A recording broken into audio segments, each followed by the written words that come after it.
Hello everybody and welcome to NPTEL online certification course on cryogenic electronics for quantum computing, lecture number 65, and we will be doing the extension of what we have left in the previous lecture. We will be looking at a double nanosheet, gate all around nanosheet, and this is primarily for high speed logic applications, for digital applications, and we will be looking from the point of view of performance estimation and enhancement. So, outline of the talk, we will be looking into the domain of gate all around device and nanosheet device. We will have a look at its current versus gate voltage characteristics and then look into its analog performance, some figure of merits based on the analog performance. Now, if you look at the transition, how the devices have moved from early bulk MOSFET to current day nanosheets and complementary FETs, the idea is to the gate having a better control of the channel. That's the one thing which is being an overriding factor over a period of time, and that will reduce the short channel effects, so second order effects. Another aspect is to reduce the channel length also, which means that your gate lengths are reduced as you move ahead. And then when these gate lengths are reduced, the performance becomes much better, low latency is there, and so on and so forth. The price you pay for it is more of fabrication cost and also on the power side. So the silicon nanosheet MOSFET, where we used a gate all around stack, was built at IMEC in Belgium. This was for a sub 7 nanometer technology node, and basically it had got two vertical stacked sheets, right? And there were 22 parallel nanosheets per transistors. So they were all stacked in a vertical fashion, right? The gate dielectric stack which was used was silicon dioxide and hafnium dioxide. So this was basically a vertical stack of oxide layer with an EOT of 0.9 nanometer, which is mentioned here as well if you look, right? The width of the nanosheet was 15 nanometer and the height of the nanosheet is 11 nanometer. So if you want to find out the effective channel width that comprises of all the channels together, right? And so there are 22 of them. So if you look at the effective width, it is 2 into width of the channel, because if you look very carefully, it is something like this. Any channel is something like this. So if this is the height and if this is the width of the channel, then what you do is that you find the perimeter by doing 2 into W plus 2 into H, and that is what is done here. And then if this is for one of them, if you want to do it for 22 sheets, you multiply that with 22. So since your effective W has increased, your own currents have actually become much larger in case of vertically stacked sheet, right? So the channel lengths, basically they had fabricated for 28 and below, and it varied from 28 nanometers to 200 nanometers. And they were the stacking process was made such that the effective work function matching was done at the output end, right? Now typically the problem with most of these devices is your metal 1, metal 2 lines are basically your either aluminum, so they are basically metal, right? However, your devices are basically your semiconductors. So there's a metal semiconductor contact and there is a work function difference there. If you are not able to sustain a proper work function between the two, then you will get a loss in the current, right? So the stack which we build up, the stack at the semiconductor side, should be such that the metal stack is such that the effective work function matches with the external material. And the reference devices were taken to be as two titanium nitride layers with aluminum based material with a total thickness of 7.5 nanometer. So let me show you the cross section of the device, the schematic, the cartoon, and the actual TEM image. So if you look very carefully, so this is basically a GAA double sheet nanosheet, the top one here. See, this is sheet number 1 and this is sheet number 2. This is sheet number 1 and this is your sheet number 2, right? So these are the sheets which are with us. And as you can see here, they are surrounded in all the 4 directions by the metal layer. Now, if you look at the left hand side TEM image, which this is the TEM image, this one, transmission electron microscopy image, and on the right hand side if you look is the actual cartoon of the metal device. So you see this yellow colored structure is my gate metal, right? This is my gate metal, and the sheaths are actually embedded into the metal itself, right? The sheets are embedded into the gate metal. So what is happening is that the sheet is surrounding, or the gate is surrounding all the metal. As you can see here, the yellow part also enters in this region. You see, the yellow part is coming here, which means that it is something like this, that if you look from the front side, which is from this side, if you look, then it looks something like this, that you have a sheet here, right, and then it is surrounded on all the sides by metal. So that's the reason it is known as a GAA device, or gate all around. So the gate is all around the device as such, right? And this is your active area sheet. This is your sheet, the cross section of the sheet. It almost looks like this one if you see very carefully, right? And then you have this STI, this blue color, dark blue colored part is the STI.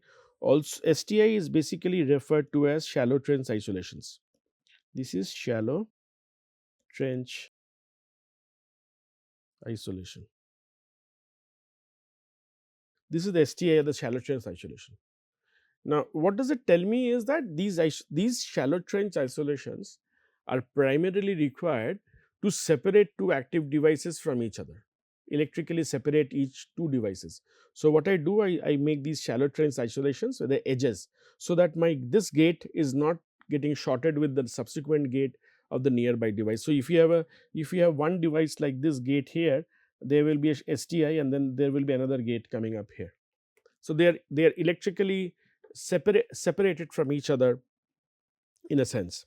Though I have made these devices look like a square or a rectangular cross sectional area, in reality they are not. They are more of a circular area. So if you look very carefully at this TEM image, for example, you will see these nanosheets are more, cross sectional areas are all circular in nature. These are all circular in nature, right? And the cross sectional area is quite circular in nature, and it's generally the case when you do step to form these nanosheets. Now, just to give you a proper insight into the whole idea, that when you have a circular arc available, then, and if you have 90-degree like this, you have in the nanosheet, the perpendicular planes are all perpendicular with respect to each other, then the electric lines of forces in in this case will be relatively very large as compared to this case, right? Because they are 90-degree, and therefore there is a chance of electromigration at these edges where 90-degree arcs are there, right? And that's the reason you will find that the reliability of the device comes under question because of electromigration. Because of presence of high electric field, the material there itself will be dragged by the heavy electric field, and as a result the material itself will get degraded or get downgraded. Now, as I discussed with you earlier also, this is the height of the nanosheet and this is the width of the nanosheet. So 2 times the width plus 2 times the height multiplied by 22. If there are 22 sheets available to you, you can do that, right?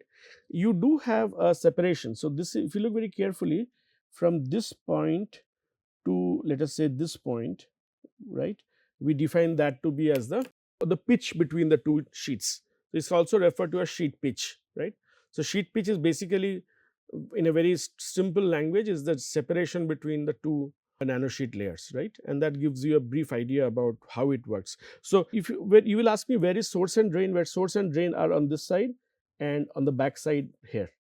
So the source and drain are into your laptop and maybe outside the laptop, and the channel are joining the two. This is my underlap region, which I am saying. This is the underlap region possibly, right? This is the underlap. These are the underlap regions which actually have connectivity between the channel and the source drain region, right? So I hope your basic understanding of the metal gate or nanosheet gate is now clear, and the basic structure is also clear in terms of understanding. Now, there are multiple ways by which you can do a stacking, right?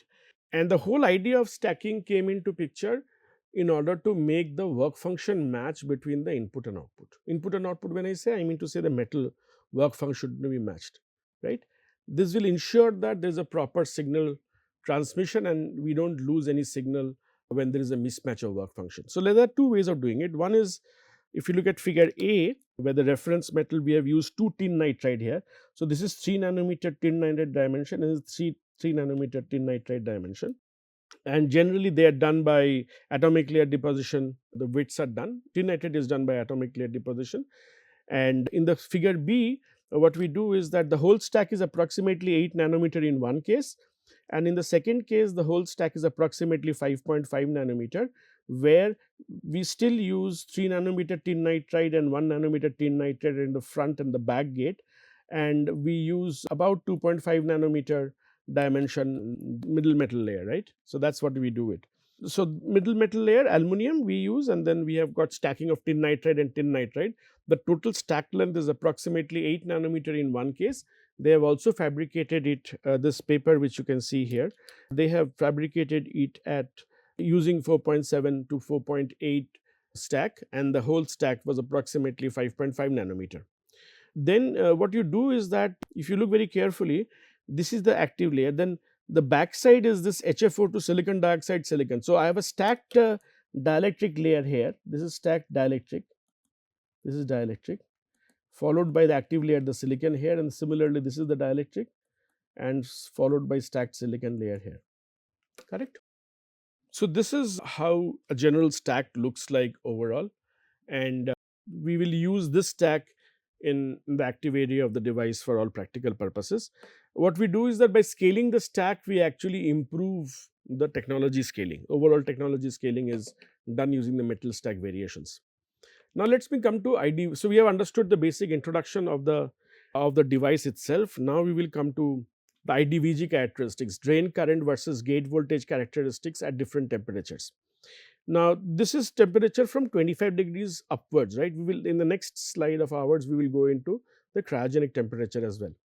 If you see on the right hand side, we have kept here the figure A and figure B. This is figure A, this is figure B. Figure A is kept at VDS equals to 50 millivolts, right. It is in the ohmic region, and this is 700 millivolts, which is basically in the saturation region. So what we have done, we have plotted IDVG at ohmic and at linear region, or and at saturation region, and the variation in temperature is from 25 to 200 degrees centigrade in the first case. What we see is that with increasing temperature, the threshold voltage shifts towards a lower value. How do you know that? Because if you plot if you extrapolate this IDVG backwards, right? If you extrapolate IDVG backwards, this is what we get. So any high temperature is actually showing at linear region of operation. With increasing temperature, your mobility degradation is lowered and your better threshold voltage is available to you. However, there is one interesting phenomena which happens, and that is known as the ZTC point, or also referred to as a zero temperature coefficient point, right. This is the point where the variation of the drain current with the gate voltage is same for all the temperature range. If you, for example, if you take any of these temperature range here, or you take here, the rate of increase of current with gate voltage is different for different temperature, right. But for the zero TC point, or the zero thermal coefficient point, you will see that the variation of the temperature is almost the same, is exactly the same here, and therefore all these devices have equal slopes at this particular point, and in fact this is also a crossover point. So below this point, below 0.4, you will see that lower the temperature, lower is the current, and higher the temperature, higher is the current. But beyond 0.4 or 0.42, you will see just the reverse happens, and the lower temperature gives you a higher current, right, and so on and so forth. That you can understand, because as you go to higher and higher VGS, beyond threshold voltage of the device, the inversion layer starts to become stronger and stronger, right. And as the inversion layer starts to become stronger and stronger, at very high temperature, phonon scattering becomes larger, and therefore the current drops down. And that's the reason beyond 0.4 or 0.42, you see actually a decrement in the value of the current. If you look at 700 millivolts part, the observation is same as the first one. The only thing is, now at higher drain voltage, both are at 28 nanometer. At higher gate voltage, all the IDVG curve seems to actually coalesce together.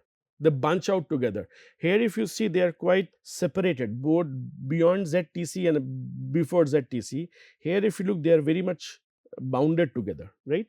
And that is primarily due to the fact that you're already in saturation, which means that it is almost behaving like a current source for all practical purposes. But nonetheless, the idea that temperature increase, the threshold voltage changes, those things are still holding good for all the cases, right? And that's the reason we define that to be as the sort of a golden benchmark. Now let's look at the threshold voltage versus temperature variation. So on the y-axis you have threshold voltage, and on the x-axis you have temperature. So as the temperature goes on increasing, as I discussed with you, the threshold voltage starts to drop down independent of the channel length which you are choosing, right? And this, the above one, the above graph, figure A is for 50 millivolts, and the figure B is for this is for 50 millivolts, and this is for 700 millivolts, right? And this is for three channel lengths, which is 28, 70 and 200 nanometer channel lengths. Now if you can see at the top, as you can see, that at lower temperature, at room temperature, the threshold voltage actually bunches together, right? So you cannot see a difference too much on the threshold voltage between with respect to the channel length, right? And they are almost the same here.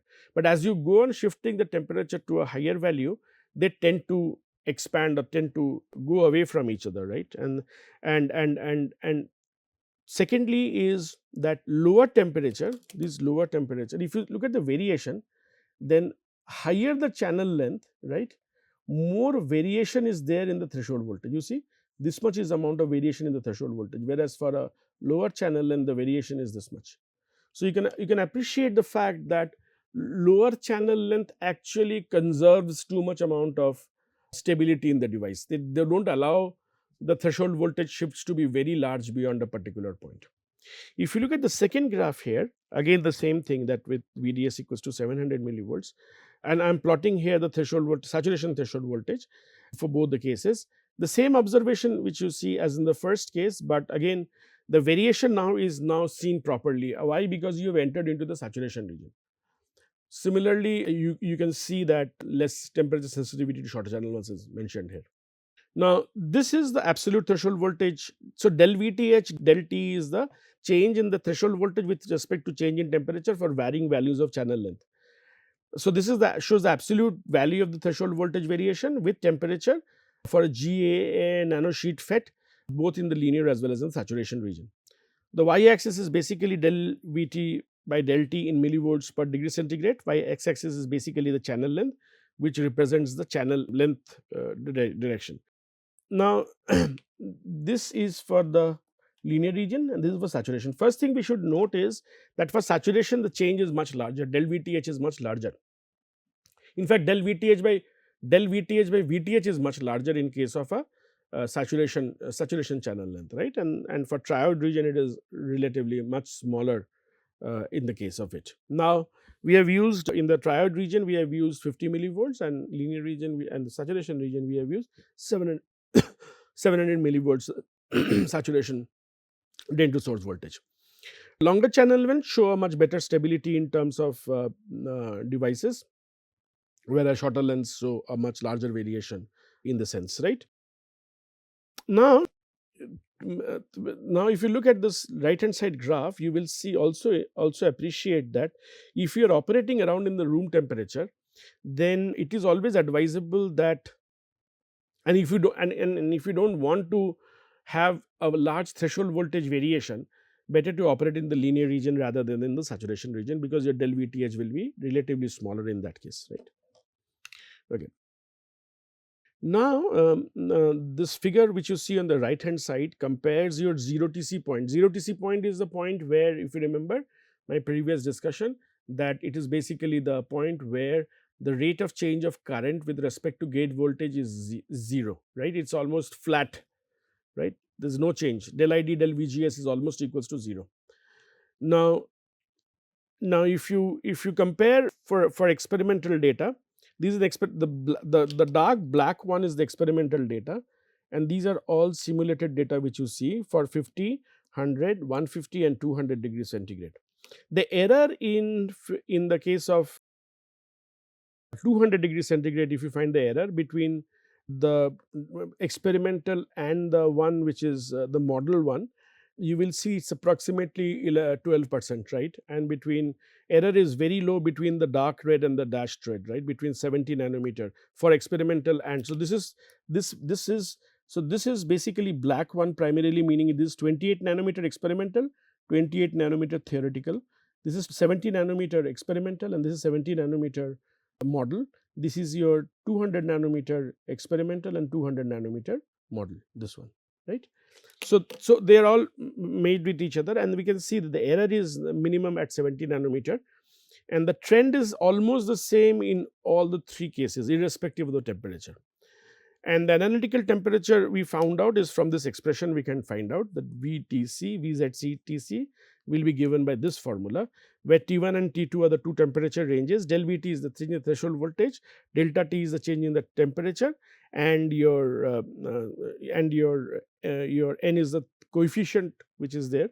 And from based on this, we get this as the error, C as the error here, right? And this is basically your transconductance change.